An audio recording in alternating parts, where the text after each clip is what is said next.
on, with the construction reaching 13,327 kilometers at a pace of 36.5 kilometers per day. Meanwhile, the World Bank has revised its projections for the Indian economy, forecasting a growth rate of 7.5% in 2024, an increase of 1.2% from previous estimates. The World Bank added that the overall growth in South Asia is expected to be strong at 6% in 2024, driven mainly by a robust growth in Bharat and recoveries in Pakistan and Sri Lanka. Meanwhile, Indian travellers can now use PhonePe, the app, to make payments via UPI in Singapore. The Singapore Tourism Board and PhonePe have entered into a 2-year strategic partnership to promote UPI payments for Bharatiya visitors in Singapore. Bharatiya travellers now can use PhonePe app across 8,000 plus merchants in Singapore. And net investments by foreign portfolio investors in debt markets surged to $14.58 billion in the financial year 2024, making it the highest net inflow in the last 6 years as investors turned bullish following announcements to include government securities in global indices. We'll now shift the gaze, ladies and gentlemen, to something that's happening in the neighborhood. Even though the political gaze or the focus in Bharat is now centered on the upcoming elections, the Lok Sabha elections, the story is quite similar in the neighborhood too. And these developments have a direct bearing on the direction that we will take as a nation going forward. Nepal is witnessing yet another round of political acrobatics, with its Prime Minister shifting allegiance from the Nepal Congress to the Communist Party of Nepal. Now, this is headed by the former Prime Minister of KP Sharma Oli. Bharat is now comfortable to strike terms of mutual understanding with Prachanda, the Prime Minister. But KP Sharma Oli's re-entry calls for caution. Oli, in his tenure as Prime Minister, is known for his China-inclined views, and that was visible right through his tenure. While Bharat keeps a hawk's eye, the revival of Communist alliance in Nepal certainly satisfies the PLA. With geopolitical situations rapidly changing just ahead of the 2024 elections, what should we as Bharat do? We'll discuss, debate all of that. But first, let's try and understand how Bharat is seeing Nepal's regime change. Top government sources revealed to News 18 that the Bharatiya establishment is watching the new Nepal regime very carefully and will support it fully, but will expect a committed relationship. So it's got to be a two-way street. KP Sharma Oli is actually facing corruption charges, and with him forging an alliance with Prachanda, Bharat has made it very clear that it does not support any corrupt politics in Nepal. Top government sources also revealed that with changing dynamics, there is growing integration between South Asian nations. And with these changing dynamics, the increasing interest of the Chinese, the Americans, and of course many nations in Europe is a major cause for concern for Bharat. Government sources also revealed that so far South Asia has not seen much competition economically and geopolitically, but with the increasing US and Chinese interests in this region, certain parties or certain entities are trying very hard to create an unfavorable environment for Bharat in the region, because Bharat then emerges as a challenge given its growth story and the push forward as far as growth is concerned. Bharat has made it very, very clear that it stands committed to an all-out development in Nepal, including financial assistance, line of credit and development cooperation on the same hand, but does not want Nepal to fall into the Chinese debt trap. We have actually advised the Nepalese to actually go in for soft loans with the PLA and the CCP, not to get into any commercial loans. So far, it's not happened. China is actually weighing into Nepal's political affairs, and this is a cause for concern for us as a nation. As KP Sharma Oli's personal interest in China will also trouble Bharat-Nepal ties. Now, with the change in regime, China aims to get Nepal's consent on its pet project, the Belt and Road Initiative, BRI. China is trying to create a favorable environment through the media. China is also trying to make inroads and enter into Nepal via business entities, business companies. So this is a typical push, the thrust, comprehensive national power. This is a thrust from multiple angles to try and crowd a nation and its entire narrative, including polity, media and business. China is using corrupt politicians for their personal gains. But it's not just Nepal that we need to worry about. This unfavorable neighborhood is a reason for Bharat to worry overall. We've got Pakistan on the one hand that follows an anti-India policy. Since 1947, it's a terror exporter into Bharat. 4 big-scale conflicts, wars with Bharat, strongly backed by the Chinese PLA, and the involvement now coming out in documents clearly that China has meddled into Bharat's affairs via Pakistan. China itself has a hostile anti-India policy as far as the border aggression is concerned, and of course certain measures that it's taken. It's also blocked Bharat's initiatives against Terroristan in the past in the UN. Border disputes and historically claimed Indian territory continues to be under forced Chinese occupation. Afghanistan, India can't trust a ruling Taliban regime even if it claims it is not anti-India or pro-Pakistan. While there's diminished Indian presence in Afghanistan, one can see increased Pakistani and Chinese presence there. Then the Maldives, the current government under Mohamed Muizzu is anti-India and pro-China. It follows an India out policy. Nepal, that's the latest. Formation of a new coalition government dominated by major left parties, and with KP Sharma Oli's reinstatement in Nepal's political echelons, China sees an opportunity to advance its strategic interests in the region. If that BRI comes in, and if Nepal becomes an entity party to BRI, from 30 projects to 9 projects, we were able to convince them to restrict it, not become a full-blown entity to BRI. How much of it will impact Bharat?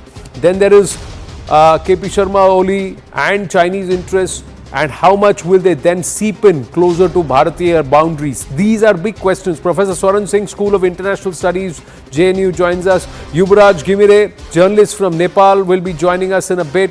Prabhu Dayal, Ambassador Prabhu Dayal joins us, former diplomat, and Arun Anand, columnist, also joins us. Namaste. Thank you very, very much for your time, gentlemen. Let me first ask you, Arun Anand, just recently you've penned an opinion piece on news18.com, which also raises similar concerns. So let me ask you, why should we be worried? It's not the first time KP Sharma Oli has come within the power corridors. I think we need to be a little more concerned because I'll just share with you a very interesting development which happened in 2017. In 2017, the Chinese ensured that both the factions of Communist Party, Oli and Chanda, they should merge their party. They merged their parties, and Oli became Prime Minister, and that in the same year they signed the BRI 35 projects of they signed consent for that, though they have not started yet. The implementation framework is yet to be signed, and these projects have been reduced to 9 now. But it could not be a coincidence that when these two leaders come together. So, and Chinese envoy is known to be playing a very significant role in bringing these two factions together. In fact, they were very upset when in 2021 this party had got split. So, if you look at the internal dynamics of Nepal politics, it's very clear that the Chinese have been trying to bring both the communist factions together, and now they have been able to bring these two factions together. So this will have, of course, significant ramifications for India also. Professor Swaran Singh with us. How would you see these developments, sir? I think first of all, relations between Nepal and India always had their own share of irritations. The new thing that is an issue of concern is how these are now being increasingly calibrated, often triggered by how some of the leaders in Kathmandu wish to propitiate or show their loyalty towards Beijing. And the Prime Minister KP Sharma Oli's period, starting from January 2016, was obviously the most challenging period in that sense of ensuring a certain partnership with Nepal. One can go back to 1988-89 when Chinese had for the first time started supplying weapons. So all the way now, I think the mention was made of political influence that Beijing is increasingly wielding now in Kathmandu is something that India has to really take note of. Not that it is a matter of worry for India. India is too seriously engaged with Nepal. Nepal is too closely engaged with India. 500,000 Indians are in Nepal, 500,000 Nepalese are in India. Very different kind of intense relationship, which is often described as roti-beti ka relationship. It's not a matter of worry, but definitely something that concerns India. If Nepalese were taking on cudgels with India, whether on border or on other issues on their own, that is one kind of an issue. But if they are doing so on, egging by the Beijing leadership, which is trying to sort of relationship with India. So increasingly, if relationship becomes subject to China-India equations, I think that is where India has to really reckon it very carefully and ensure that leaders in Kathmandu understand what is in their national interest, how various other countries who have joined the Belt and Road Initiative have suffered all kinds of difficulties because these are not commercially viable projects, one after another. And there are lessons for Kathmandu to learn, and their relationship with India is so unique that there is absolutely no possibility of any other country replacing that relationship. But the efforts to create unexpected irritants in that sense, and some of the local leaders playing that sort of tune to Beijing to propitiate and please Beijing is something that can be a sort of new thing for India to address. But as I keep saying, I don't think it is a matter of enormous worry for India, because India's relationship and engagement is very unique. The worry is not, the worry, Professor Saab, is not Nepal or Nepalese. The issue is never the Nepal or Nepalese. It's certain leaders, political entities who are influenced by the PLA and CCP, and what PLA, CCP or Chinese authorities and the Chinese entity machinations will be. How they will use Nepalese territory to not just further their economic interests, the BRI, but that becomes a strategic issue for us, because they will also then be trying to push their troops closer to our borders, tacitly or overtly. Yuvraj Givire is with us, journalist from Nepal. Yuvraj ji, namaste. How would you see these developments? Thank you for your time. Ambassador Prabhudeval, I'll come to you after this for a rounder perspective. Yes, Yuvraj ji. Yes. If you are, if you are raising this issue in the context of recent change of government coalition and entry of the Communist Party of Nepal, Unified Marxist-Leninist, into the ruling coalition, what is true is China is the latest entry into Nepal in terms of enhancement in its presence, in economic investment. And naturally, when it's a larger economic investment and other interests, then domestic politics, any country would want domestic politics in its favor. So China, in that sense, it has emerged as a competitor with India, but it has come in a context when political change took place in Nepal way back in 2006. India took the lead role mobilizing international, the Western countries, Western forces were part of it. So I think that made China more suspicious about, India's position was always acceptable to China, it seems, but entry of the West, I think that made China suspicious. That caused to China's growing, presence and economic investment in key areas. So it has led to this kind of situation, and it was very clearly known that the US and India were definitely not wanting the communist parties to come together and work together and rule together, but this happened since December 2022. Nepali Congress and Maoists had formed an alliance where they were ruling the country, but suddenly President decided to rope in UML. So this is seen as a defeat of the US and India coalition or convergence of their interest, and seen as a victory of China politically this round, but we really don't know how long. Ambassador Prabhudeval, would you like to weigh in before we take this forward? Yeah. Well, Anand, first of all, thanks for having me on your show. And you have very correctly, in your remarks, assessed the security and security-related aspects of the problem. Now, as you have pointed out, recent developments in Nepal have highlighted and heightened our concerns about the deepening penetration of China into the Nepalese government and society. There is no doubt that the new leftist regime in Nepal is close to China. Let me also mention that China was perhaps behind the formation of Nepal's new leftist coalition government.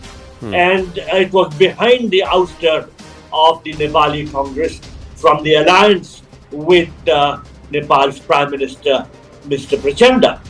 Now, what is likely to happen is that China will push Nepal to join the BRI on its terms. Now, in fact, there are reports which suggest that Nepal will soon sign the BRI implementation plan with China. Nepal's Deputy Prime Minister, who's also the Foreign Minister, Narayan Shrestha, returned 3 days back from a trip to China, and he said after his return that the two countries have made progress in moving forward with the implementation plan of the BRI projects in Nepal. Now, the concern for us is that there is a likelihood of Nepal falling into the Chinese debt trap. This has happened in the case of Sri Lanka and also Pakistan. So, Chinese influence in Nepal will grow as Nepal finds itself deeper and deeper in China's debt. Now, of course, Nepal is trying to say that we should get grants and we don't want loans. But the latest indications are that they are prepared to settle for a combination of grants and loans. And you know what will happen then? The loans will become unrepayable. Nepal will find itself in the classic Chinese debt trap. And then China will use its influence in Nepal to target India. As it is, China is spreading a mischievous narrative that India supports corrupt politics in Nepal. Yes. And is trying to damage India's credibility in Nepal. So China's objective is to create an unfavorable environment for India and the region. And naturally, this is a cause of concern for us. India is, of course, committed to the all-out development in Nepal and will give financial assistance, lines of credit, and developmental cooperation. But the Chinese objective is different. They have India in mind when it comes to creating a hostile environment, and I'm afraid that their relationship with Nepal is progressing in that direction. No, but then Yuvraj Ghimire, agree, disagree? Because don't the Nepali people and the Nepali polity understand this? Have they not seen what's happened with Maldives, Sri Lanka, Djibouti, Pakistan? Well, there are certain perceptions, there are certain realities, certain perception, overtaking the reality. But the point is, Nepali leaders themselves have told China, despite the BRI having been signed 7 years ago, they have said that, they have not selected those 9 priority projects yet. And a last government, which was also led by Prachanda, had said that they would prefer grant. Although China hasn't responded positively to that, they would prefer grant to, this BRI loans under BRI projects. Nepal is aware of its, how much it can afford. So that's taking time. But we, India's, in this kind of situation, when Modi became Prime Minister and came to Nepal first time as the Prime Minister, he said, Indian implementation rate projects agreed under the bilateral partnership were too slow, they need to be corrected. So that was first self-assessment kind of thing. Right? So anti-India feeling, that caused some anti-India feeling. But China, coming into Nepal, I told you, has a background. So it has a background, it has become a factor in domestic politics also. Thanks to, the sweeping radical changes that took place in Nepal, in which people were not involved in deciding the key agenda like secularism, republic and federalism. They were done under pressure from the international community largely without proper debate in parliament and constituent assemblies, without people being given a role in deciding. So that has led to tremendous instability which continues, and international community, including China, have come to play a role in Nepal. Right. Arun Anand, how would you assess this? could we have dealt with our neighbors, especially our friendly neighbors, those with we have open borders, those with whom we have roti beti ka rishta? And there's also the historic cultural relation also. I think, Anand, you have to accept this reality. The prime challenge is that Nepal's politics is very fractured, kind of polity. If you look at the current coalition, no party has got majority there. And there are 4 partners in it. And no coalition has been able to, I think since 2007 or 8, no coalition has been, government has been able to complete its term. So there is already, the problem is that there is a crisis of governance there also. So it becomes difficult for a country like India, to engage on a sustainable basis, because governments keep on changing, and with that, the policies also keep on changing. So that is one challenge we have to look at. And second is, as you have rightly pointed out, there is roti beti ka rishta. So there is a close cultural connect, and there is a deep cultural connect between Nepal and India. And especially in context of, we have seen what happened during the recent Pran Pratishtha, that there was a whole lot of gifts which were sent. So there is a very, very close cultural connect. So that cannot be taken away. The only thing is that China is known to be very to play a lot of mischief wherever it has gone, and it will be directly. I'll just sum it up, like in the power sector. There is a very close kind of cooperation between India and Nepal. So China is trying to meddle into that. So there will be, and also within the communist parties, there is a lot of discomfort. Oli or Prachanda might be comfortable with Beijing, but within the communist parties, there are a lot of leaders, and within Nepalese bureaucracy also, there's a lot of resistance to the Beijing's domination on Nepal's polity. The Hindu ethos of Nepal was given up. And we didn't do much about it, despite knowing very, very well that that was important for us to safeguard. The cultural equations remain, Professor Swaran Singh. People-to-people equations remain. There is implicit amount of trust between Bharat and Nepal, or Bharatiya and Nepali. But these political decisions which are being taken, will have far-reaching ramifications that people-to-people equations cannot merely, supersede or override. The political decisions will have strategic ramifications. How can we course correct? What should we do going forward? Final word, sir. I think the fact that we are discussing this subject today is simply because of KP Sharma Oli's entry into coalition. And he's been an unusual leader in that sense of his alignment with Beijing. But Beijing also over a period of time has become increasingly cautious, and there are questions inside China now as to whether BRI-led investments have been commercially viable for them, and should they not revisit. And some of that question is very, very powerful debate inside China. So whether they will be willing to give grants and how much of loans is something yet to be seen. And I think, as was mentioned, in a fractured, unstable democracy, leaders do have these impulses of staying in headlines for one reason or the other. But I do underline that there is an economic prowess that China has, a deep pocket China has, and if it wishes to push the whole investments into Nepal, looking at India and how it wants to tackle India, it will be seriously engaging Nepal despite all costs. But there is an enormous value of India's leverages that India has in the sense of very unusual relationship that India shares with Nepal.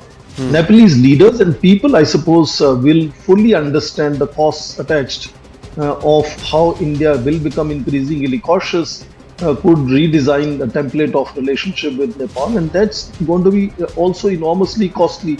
And there are several episodes in past that should teach them. Or, for example, Rajapaksa brothers, the way they were engaged by China and where Sri Lanka has finally sort of ended up. Again, India is now there to step in and help them again to revive their economy and stabilize politics. Right. So there are examples both inside China, examples inside South Asia, which should call for caution among Nepalese leaders. But as I said, there are impulses that leaders have sometimes to stay in headlines by saying things that are not really worth implementing or even implementable. Ambassador Prabhudayal, do we have to get into fix once it's broken? Why can't we stop from anybody trying to take away or diffuse equations that we have built?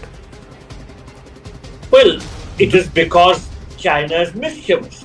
and China is trying its level best to erode the equations which India has steadily over time built in Nepal. China has expansionist designs, both territorially and in the economic sense. And there is no doubt that China's policies in Nepal are directed towards making it more successful in expanding towards India. There is everything that China has been doing, from renaming. So there is an aggressive posture, but there can also be a defensive aggression where we can very strongly defend our territory and also the interests of our friendly neighbors by ensuring taking proactive measures. Could that have been done, and can we move into doing something like that? We leave it at that. I have to move on. Thank you very much to all our panelists for joining us here on this very big exclusive. Our investigations editor and group editor security Manoj Kumar Gupta getting us vital inputs there. Going across straight to the person who's not just a learned teacher, a professor, somebody who's also been part of the think tank of the RBI in the past. He joined the Congress party in 2017, but today he's wearing colors of the BJP. Gourav Vallabh ji, namaste. Jai Hind, mera naam Anand Narsimhan hai. Thank you very much for your time, Gourav ji. Big decision that you've taken. Just about 7 years from when you stepped into the Congress party, then you went viral because of that face-off with Sambit Patra. Today you are all peers and colleagues in the same party. How do you see this transition? कैसे देखते हैं आप Anand ji, इसे? as I had mentioned in my letter also, what you might have read my letter also, I had given 3 reasons, Anand ji. Point number 1, on Sanatan I can't compromise anything.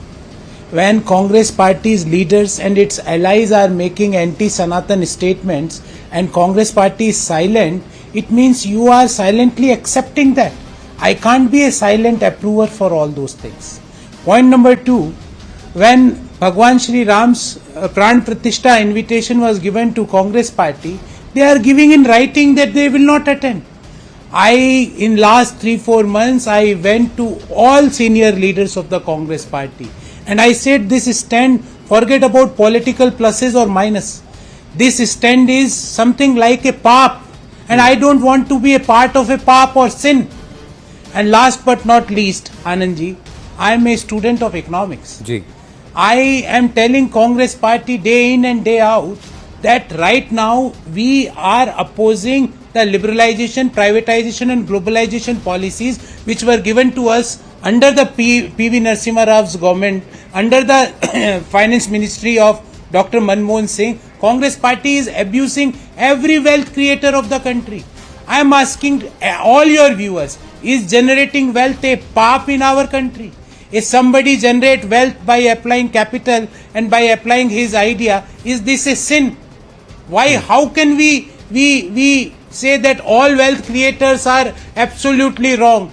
Congress party right now, what they are trying to do in a series or in a endeavor to criticize Prime Minister Modi ji, they are criticizing their own policies. And I literally tried 3-4 months time to convince all Congress leaders that these are the problem areas. We have to address these problem areas. But unfortunately, they had not given any, I can say, focus on my issues, the ideas or the problems which I was trying to put in front of Congress party. कुछ जगहों पर, in some areas, Anand ji, there is no scope of politics. And I think nation's development and dharm, there is no standoff, there is no scope of politics. One should not try to enter or do politics in these two things.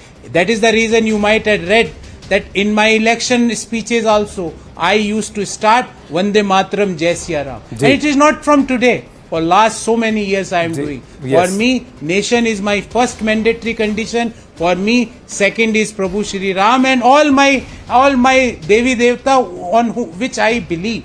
So I can't tolerate anything against these two things. Congress party was consistently attacking the two premise on which I was, or crores of people like me or Karyakartas like me had a firm belief. But they were constantly trying to attack that. And ultimately, I have to come out of that particular ideology. Gaurav ji, beat Jamshedpur और Udaipur, Ironically, I've studied in Jamshedpur and I've also studied in Udaipur. I still have friends and I still have connections in both these cities. So that also links us. But let me ask you, you have said this Vande Mataram and Jai Siya Ram at both the rallies and I have seen them. But let me ask you this. Your own former peers from the Congress are saying, Gaurav ji to ab wahi likhenge jo BJP unse likhne ko kahegi. So these three planks are something that is the BJP's dictation to you, not God. Gourav Vallabh's intellectual mind, thinking mind actually wants to express. How would you respond to this? Anand ji मैं आपसे पूछता हूँ. When I joined Congress Party had 4 to 42 MPs in Lok Sabha. I can try and join any other party also, na? Can Congress Party say when I joined they were at 42? I joined because I thought the oldest political party of our country will have a space for new ideas, for new people, for taking India to the next level. But unfortunately, I tried my best. When the Congress Party denies Pran Pratishtha of Bhagwan Shri Ram, from that day, Anandji, I had not gone for any single TV debate. I had not done even a single press conference after that. Because when you are going to hit my basic premise, that is unpardonable, unexcusable, unnegotiable. There are something in every person's life that these are the lines which nobody can cross. If Congress Party tried to cross, I had tried to convince them that you are doing wrong, but they are not convinced. In fact, to all senior leaders, I had tried to convince them, but they were not accepting my idea. They were not accepting that somebody making anti-Sanatan statements in Tamil Nadu, why we are not able to condemn them? Who is preventing us to do that? Some political leader making anti-Sanatan statement of our own party in Maharashtra, why we are not having conviction or courage to say this is wrong, unacceptable, unpardonable? Because everything, as I told you, in nation's development and in there should be no scope of politics. पर एक बात बताइए Gaurav ji, if I may ask you, for me, जी 2019 में तो जनेऊधारी थे, आज सनातन विरोधी हो गए. 7 साल में बदल क्या गया? What has changed in 7 years? When you went to the leaders and said, how can you change your position? I'm sure you would have asked them this. What was their response? So what's the thinking? See,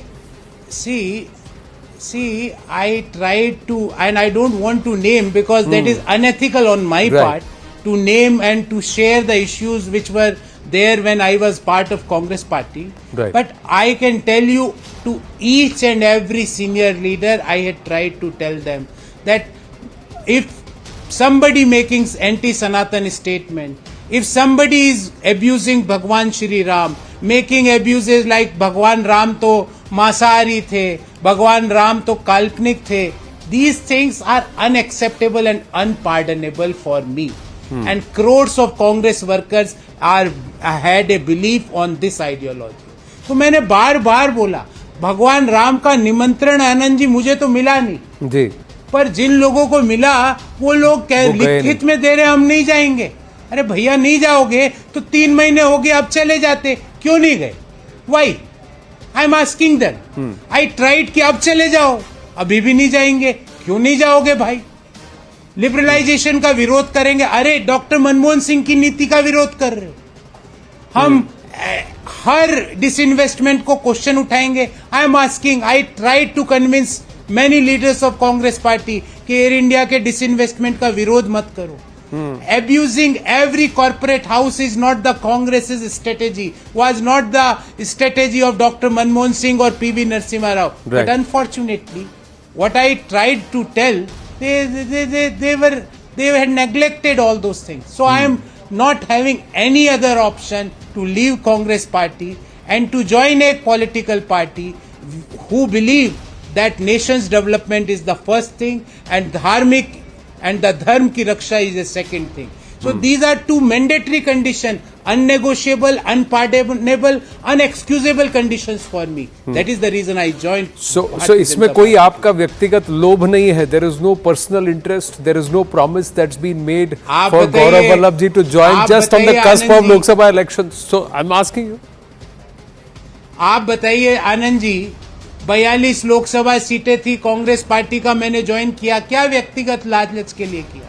और आज जब join किया सारी लोकसभा सीटों पे candidate announce हो गए। चाहता तो 5 दिन पहले भी कर सकता था।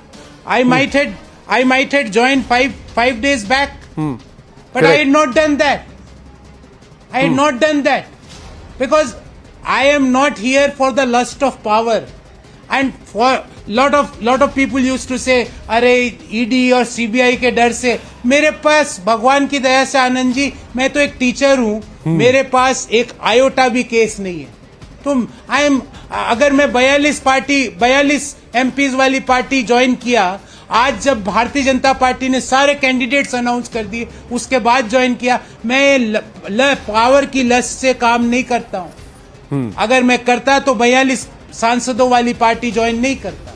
That is something which everybody has to understand. That's exactly what I'm trying to understand, Gaurav ji. That in 2017, जैसा आपने कहा 42 सांसदों की पार्टी थी. Why did you join the Congress then? Because the BJP was still talking Vikas and Dharm, Vikas and Vaishwas at that time. They were still saying Bharat Mata ki Jai and Jai Siya Ram. Then they have not changed their line in 7 years. Anand ji, I was thinking that this grand old party, the oldest political party of our country, had a space for new ideas, had a space for new people, had a space for taking country to the next level, had a space for constructive criticism. I can't criticize you morning to evening saying Anand is bad, Anand is bad. I have to give what is the reason. I have to give how to rectify the problem. You can't criticize me, Gaurav is bad. You have to give me the reason, Anandji, that why I am bad and how I can turn my bad habits into good habits. That is something called as Rashtra Nirman. I was thinking that I can contribute there in a better manner. And I tried. I am telling you, I tried. I am a very sincere and serious person. Yes. I had, with my utmost sincerity, I tried. I tried to take Congress to the next level for new ideas, to take Congress to the new economic reforms. But they are criticizing their own past policies. And I am asking you, Anandji, just let me know. Yeah. The people who had drafted the manifesto for Congress party 25 years back, the same person is there. And as you were pointing out in your show that these are X number of power centers, and above all there is one power center who is running the show as if he is the party supremo. I don't want to name him, but your viewers are aware of. And he is not from family. He is not from the Gandhi family. He is someone from the non-Gandhi family. He is not Congress president also. Is he going to take calls on Congress party? मैं ऐसे व्यक्ति की Congress party में जिसका ना तो कोई idea है, ना कोई आइडियोलॉजी है, ना कोई कमिटमेंट है, ना धर्म के प्रति निष्ठा है, ना देश के प्रति निष्ठा है, ऐसे लोगों के साथ मैं काम नहीं कर सकता। I am very sorry for that. तो ना ईडी का आपके ऊपर प्रलोभन या कोई प्रेशर है, आपने जैसा कहा, ना किसी व्यक्तिगत लोभ से आप कर रहे हैं। मैं नहीं, I am just asking you. So now what next, what happens? And let me ask you, are there others in the Congress party too who feel like you but who are still with the party? I don't know, but I had tried for 4 months. कोई मिला आपसे? In last 4 months, Anand ji, जिनसे आप मिलना चाहते थे, the 1 2 3 4 5, वो मिले आपसे? मैंने सबसे वो प्रॉब्लम नहीं है। That is not a problem for me. मैंने सबको बोला कि ये गलत है, गलत को गलत कहने की ताकत इस शिक्षक में है और हमेशा रहेगी। मैं 42 सीटों पर ज्वाइन किया, कोई लस्ट, पावर के लस्ट में ज्वाइन नहीं किया। पार्टी ने कहा जाओ सिटिंग चीफ मिनिस्टर के खिलाफ चुनाव लड़ो, पूरी ताकत से लड़ा आनंद जी, बिना व्यक्तिगत टीका टिप्पणी किए। I had contested the election and I am proud of that. I am proud of that मैंने व्यक्तिगत टीका टिप्पणियां नहीं करी, अपना इलेक्शन भी इश्यूज पे लड़ा, आइडियोलॉजी के कमिटमेंट पे लड़ा, मैं क्या कर सकता हूं उस पर लड़ा। पर कांग्रेस पार्टी इन सारे इश्यूज पे, इन सारे एजेंडाज पर अपनी हियरिंग तक देने को तैयार नहीं है। हालांकि मुझे हियरिंग की प्रॉब्लम नहीं आई, I don't have that kind of problem, right, but आप सुनो और ढाक के 3 पात, एक हिंदी में कहावत है जी कि पूरी रामायण सुना दी, फिर बोले कि साहब रावण और सीता जी क्या पिता पुत्री थे, तो फिर ऐसा लगता है कि माथा पीट लूं। अच्छा, अंतिम प्रश्न मैं आपसे पूछना चाहूंगा गौरव जी कि अब क्या कीजिएगा, आगे का आपके लिए मार्ग क्या है? What have you thought professor साहब? एंड जो आपने पत्र लिखा, आनंद तो जी, पत्र लिखने के बाद वहां से जहां जिसको आप छोड़ के आए हैं वहां से कोई मैसेज आया, कोई फोन आया कि क्या कर रहे हो भाई, कहाँ जा रहे हो आनंद जी, भाई? किसी ने रोका? हजारों लोगों के मैसेज आए, पर मैं अपने निर्णय अपनी टाइमलाइंस पे लेता हूँ।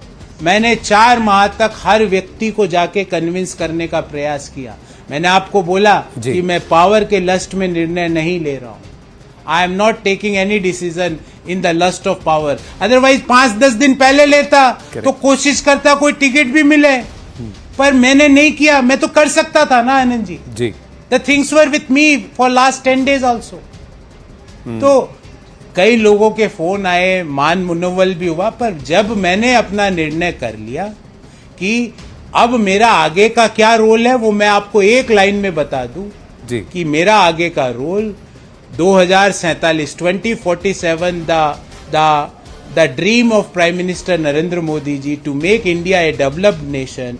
I want to contribute like a Gilhari, a small squirrel, in the same manner in that particular dream of Prime Minister Narendra Modi. Nothing more, nothing less. I am not here. अरे आनंद जी, पैसा कमाना, power मैंने बहुत देखा और मैंने खूब अपनी प्रोफेशनल एजुकेशन के कारण मुझे खूब मिला और मुझे उस बात का गर्व। Sir, the dream of a विकसित Bharat should be the dream for every Bharatiya respective political party. गिलहरी नहीं, नल और नील की तरह और बड़ा योगदान दे। That's what we will pray for. Thank you so much. Thank you so much for speaking with us, Gaurav ji. Wish you all the very best. Thank you. So that's Professor Gourav Vallabh, now with the BJP. But this exodus, ladies and gentlemen, does not stop with Gourav Vallabh. In the last about a few weeks, Milind Deora, Ashok Chavan, Vijender Singh, Baba Siddiqui, Sanjay Nirupam, and also Gourav Vallabh. So there has been a big exodus that's happened of young leaders, seasoned leaders, stars, and of course strong spokespersons. What is pushing this? Because a lot of them didn't have the ED chasing them. George Kurian joins us at this point along with Shazia Elmi. So let's ask them. Thank you very much for your time. Namaste and Jai Hind. George Kurian ji, what's happening? You just heard Gourav Vallabh. Well, good evening, Anand. To Shazia Elmi, I respect her a lot, and to your audience. Let me begin by saying, no one can stop anyone from, defecting the political spectrum here. Everyone is free to, connect to the ideology that they feel that, they can do justice to. And I strongly believe that no leader in the party or no leader is bigger than any political party. With respect to Congress party, we have seen, yes, no doubt, we have seen in the recent past, a few leaders have defected from the Congress party to join the Bharatiya Janata Party. There may not be, cases of enforcement directorate or anything for that, in that manner, but see, every politician or every leader wants to, go up the ladder. They look for their career in politics. So there may be some compulsion with respect to Gourav Vallabh or Sanjay Nirupam. They may have a feeling that they are not being heard in the party or within the party's organization structure. Whatever the case may be, but the Congress party, one has to understand that Congress party is fighting a bigger, divisive forces like the Bharatiya Janata Party at a national level. So these things are very small for us. It doesn't really matter which Congress leader is going to defect in the coming days. Also, it doesn't really matter because the Congress ideology is so strong that people still have a lot of hope. Sir, and believe that the Congress party. Their lament is not that they were not being heard. Their lament is that the Congress has no idea about its ideology. And the Congress is not willing to listen to fresh ideas. That's what a professor like and a seasoned intellectual like Gourav Vallabh just told me. So on the channel here on the show, Shazia Elmi, would you agree, disagree that with George Kurian that party ko farak nahi padta hai? I totally disagree with George Kurian. Yeah, so this mass migration or exodus that you see happening from the Congress party has to be looked at with circumspection, and I think there is a reason why this is happening. There must be many reasons, but all of the people who leave have something similar to say. And if we were to deduce from those misgivings expressed after they've left, and apparently even before, is that nobody listens to them. There is no, nobody makes them feel as if they matter, and that they fail to contribute, and also that they have no idea that in which direction the party is heading. They don't know what the leadership stands for. So I think there is a lot of confusion within the ranks, and not just that, there are people genuinely enthused and impressed with PM's idea of a Viksit Bharat. A lot of people, there's a presumption that, all politicians make money, they're there for the greed. But there are a whole lot of us who actually believe that we must contribute to nation building, to wealth creation, as Gaurav said. This is the first party which actually doesn't think capitalism is a bad word, which doesn't think that private enterprise should be discouraged. So I think there's a lot to be said here, and which doesn't go on with the whole idea of just having strikes after strikes, which actually encourages the idea of wealth creation. So I think that a lot of people are genuinely impressed with the idea of a developed nation, and Prime Minister's managed to enroll a whole lot of us in that idea. So when the country is enrolled by this idea that we have to move towards a higher glory, that yes, nothing is wrong with wealth creation. The more industry you have, the more jobs you create. So it's that. Not everybody has to believe in Nehruvian socialism. But what Rahul Gandhi is practicing in company is not even Nehruvian socialism. Nobody has a faintest clue as to what they have in mind in terms of economy, in terms of polity, in terms of the vision map, as to where they want to go ahead, how do they want to tackle the serious problems that the economy is facing or not facing. So what is the idea? At least as the Prime Minister and BJP, there is a map in place. There is a blueprint. You know what is happening across the sectors. You know what is the vision ahead. You don't see that. So Rahul Gandhi fails to enthuse anybody, inspire anybody. And a leader should be able to inspire. So don't just keep blaming everybody who leaves and says, they were greedy. But the Congress party, there are a lot of them who have not been raided by ED. If Rahul Gandhi fails to inspire, then the Congress party should not be confident that he is going to win by 5 lakh votes, 70,000 more than what he got in 2019 from Wayanad. So that's another argument that the Congress makes. Yes, George Kurian, how would you want to respond?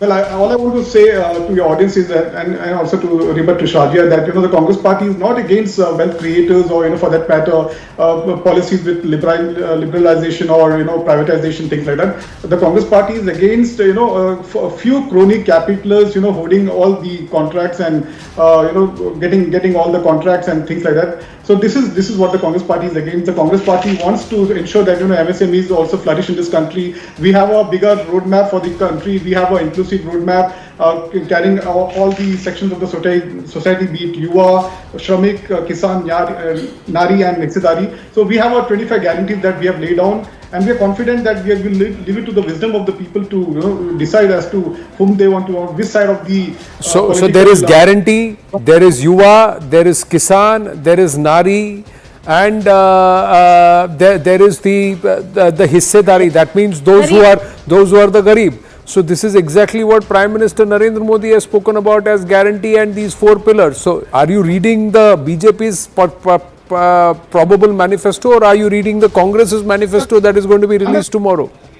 Not really. See, the Congress party, as you all know, that it's a seasoned party and it's been there in power for so long. So the Congress party has the capability and the potential. They have the expertise within the unit. And as far as the Congress leaders, defecting the Congress party, we cannot hold on or stop anybody from defecting, because they have got all that the Congress party could have given them, and in spite of that, if they leave, it's a welcome move. They can definitely leave the Congress party. There are many leaders in the country who are associated with the Congress party without any lust for power. So do you have? Let me just Shahjia Almi, please respond, because this is the question.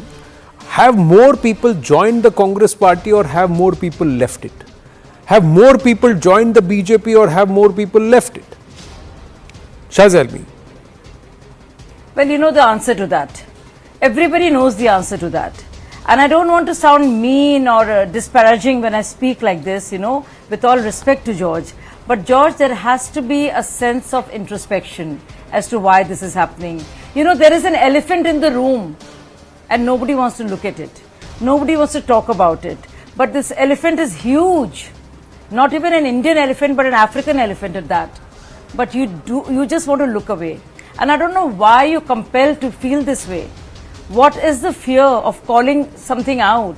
So I don't want to say it, but I think people know it. That, the elephant in the room is there and all the congressmen are there and they can see it and they know that it's clearly not working for them, but they're not able to say what they have to say. And it's costing them a lot. I mean, it's really sad. I mean, that, it is real anyay to congressmen, because there were some very good leaders, some very serious leaders, some people who were capable and have contributed in a huge way to our nation. But sadly, they feel that they have nothing more to do or to stay on there. There is a clique there, there is a coterie which doesn't allow them to contribute and take themselves for their own sakes and for the sake of the states they represent or the country they represent. And I think that's a serious issue.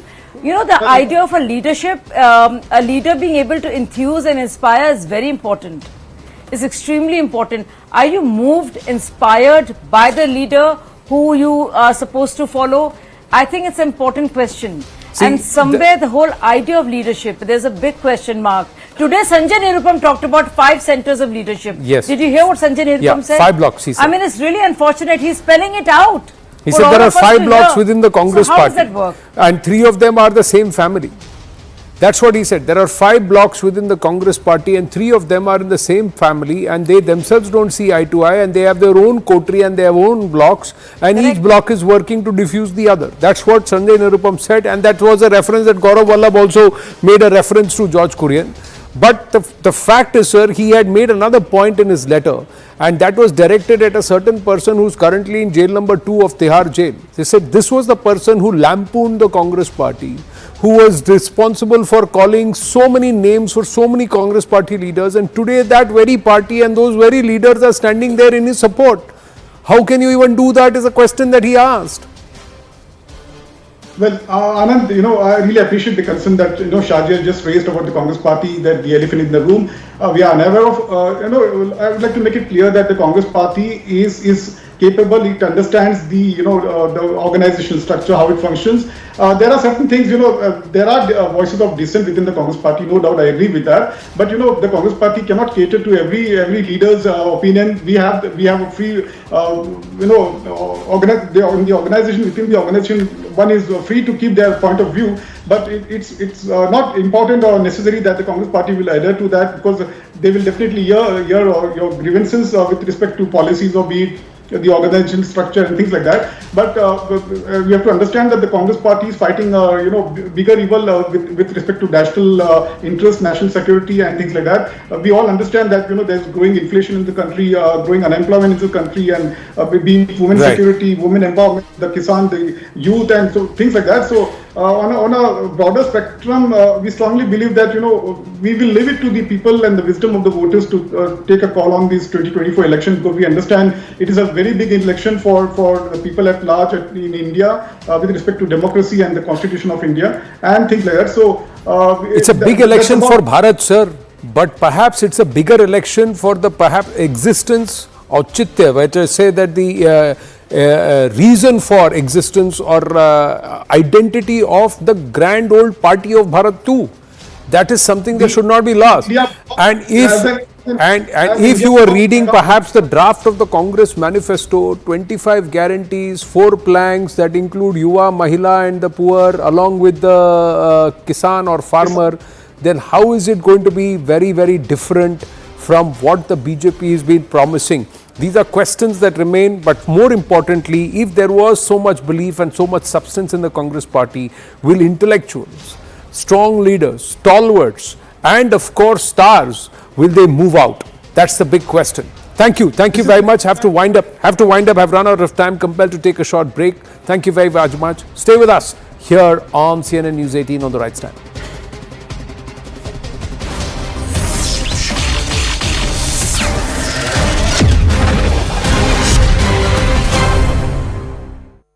Co-powered by Hello and and welcome to Know Your Neta, and I am today coming to you from the tea plantation in Wayanad, and I am going to make you meet an interesting Neta. This is her electoral debut. This is the first time that she is going to contest the elections. She has been an activist for over decades altogether, for over 3 decades altogether, and she is also the wife of a prominent veteran politician. I am talking about none other than Annie Raja over here. Ma'am, thank you for speaking with us. Beautiful, beautiful scenery that you are in here. I want to ask starting by asking that why Wayanad? Why did you choose Wayanad to be your first electoral place to contest election? You see, for all these years, my party, the Communist Party of India, CPI, has given me other organizational work. And now the party and the left front asked me to contest the election, and they have decided, it is not my selection, but by the party's decision and the LDF's decision to contest from here. So that's why I am here. So you have always been an activist all through your life. How did you think that I should now enter into the electoral fray? I should be a politician now, because you have been a voice of marginalized. Why this shift suddenly? No, it's not a shift actually. You see, when I raise voice or I stand with the people, whether it is in Manipur, whether it is in Jammu Kashmir, whether it is in Jabua, whether it is in Orissa, whether it is in Gujarat, it's a political work actually. Yes. So it is to ensure their rights as citizens of this country. That is the politic. That is a political work. So the contesting election, and this is a different form of political activity. So I now. So far, my political activity was something different, and now party and left front asked me to do this political work. So I am here. All right. When we talk about Wayanad, what is the developmental work that you are planning to do if you get elected as the MP? You see, since this constituency was established, it was always it was UDF all the last three times. And unfortunately for the people of this constituency, the representatives never bothered about the development of this constituency. And the issues, when I am here for more than a month now, interacting with people, you can see this even plantation workers and all. So I interact with them and I ask them, what do you expect from me as a candidate? So I get I take feedbacks from these every sections of people, and through that what I have come to know is that there are a lot of core issues, and the most important and present issue which is bothering the people in this constituency is the man-animal conflict. Yes, so to find a lasting solution, the need of the hour is to bring an amendment to the existing law. That will can happen only in Parliament, not in state assemblies. So people are asking me, will you take up this issue? I said yes. If you elect me, vote me and elect me as your representative, definitely I will do. That's why you are electing any representative. And what people are saying, this is one issue. Another issue is the railway line. Yes. Then the next one is this night curfew this thing, and the traffic in this when you travel to the hills, then the there is traffic issues. Absolutely. So these are all core issues which are so important for the overall development of this constituency. So people are asking, please take up all these issues. We will stand with you. We will vote. Then I asked, Mr. Rahul Gandhi was here, and then there's some places, even these women, they were so angry, and they were very angrily asked me, will you be here with us if we vote you and elect you, or will you come only in the next election? I asked, why you people are asking me like this, why you are angry? Then they said, no, he came here and people said he will be the next prime minister. Okay, he could not become the prime minister, but at least he could have come here and part of our sorrows, our difficulties. He could have been in. We never had any such opportunity.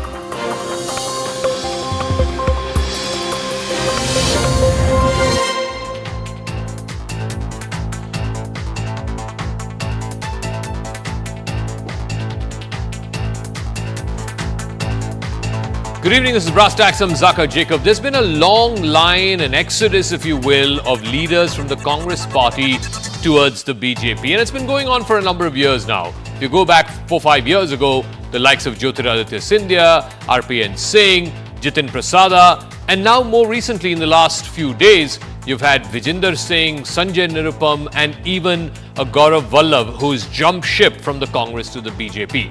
Now, the Congress party's familiar argument against this is that the BJP is using agencies like the CBI, IT, ED, etc.